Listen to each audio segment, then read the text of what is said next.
Hey guys, what's up? My name is Megan and welcome to my very first video book review featuring Landline by Rowell. This was an amazing book. I loved it. I gave it 5 stars on Goodreads and I really enjoyed it and wanted to talk about it. So, it's basically about a woman named Georgie, and she's been married to her husband for, I want to say 14 years, but I know that they've been together for 14 years. And it's gotten a little rocky. She's really career driven with her position as a writer for a popular sitcom. And just before Christmas, the sitcom she really wants to work on with her best friend Seth is about to get picked up. Unfortunately, that means that she cannot make it to Nebraska with Neil and her 2 daughters for Christmas. And so her husband kind of leaves her. Like, he takes the girls to Nebraska and leaves her there. And she is not the same person anymore when he's not there. Like, she doesn't make sense. She doesn't want to go home without them there. So she ends up staying at her mother's. And in trying to call Neil through her old yellow landline phone, she calls back 14 years into the past and talks to her husband from that time.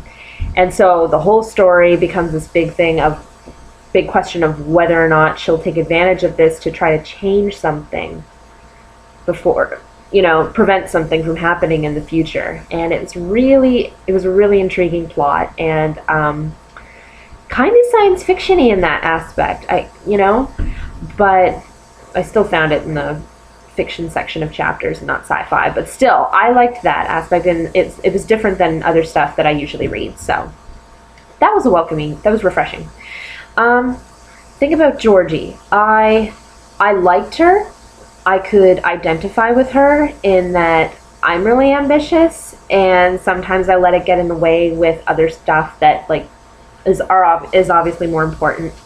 I'm trying to balance that out, but she just doesn't seem to learn about balance, and until the very end, when her priorities are straightened out and she figures out what really matters. And so that was nice. I like that she grew in that aspect. I loved her thing about color.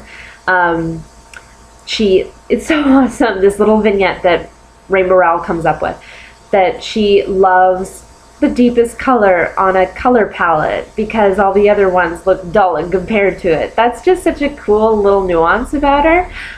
I personally don't agree because I just love all kinds of colors, but I could appreciate that about Georgie. And so it's little things like that about personality and humorous bits like that I can see why Rowell is so popular, because she's unique in that aspect. She's not trying to be generic or anything.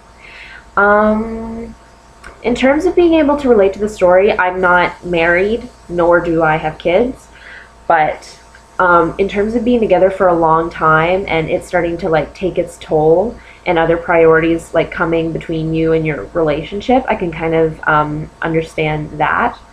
But for the mothership thing, no. And I'm a little worried that I don't know, that Georgie will go right back to being the way she was. Maybe not. Maybe this was such a big eye-opening experience for her that she does change, and I'm kind of curious to know what would have happened after, with her career and everything, what adjustments she made. It was a little wow, really? I can't think of it. It's one of my favorite movies. It's a Wonderful Life, God. It's kind of like it in that way, in terms of having this great big epiphany of how much you matter in your own life and all that kind of stuff. Another thing, I can't compare it yet since this is the only one of Rowell's that I've read, but I'm excited to do that. I think when I get to the end of reading all of Rainbow's books, I'm going to do I'll do that. I'll do a video talking about all 4 of her books, and I'll compare and contrast them and stuff. I think that'd be fun. That'd be a good idea. Anyway.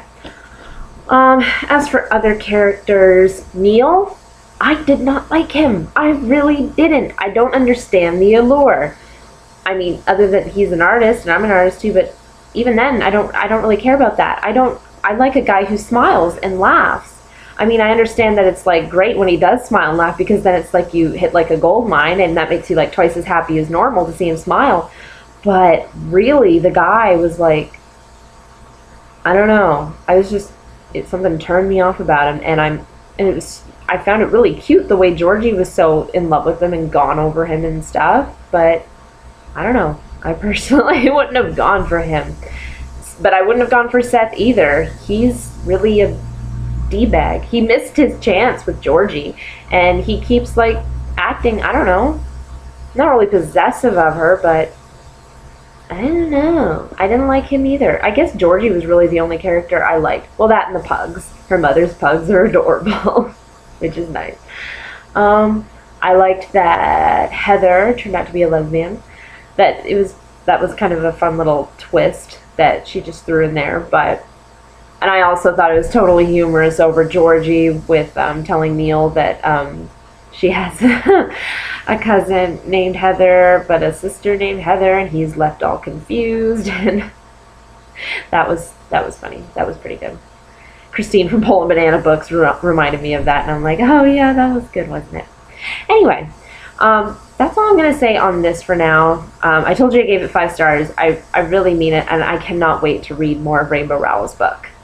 So, yes, that is it for my review. Like I said in my last one, I believe the next one is going to be a book haul, which is exciting. I didn't go too crazy so far this month with books, but still, I'll have some exciting things to show you. Anyway, that's all for now. Thank you so much for watching. Bye!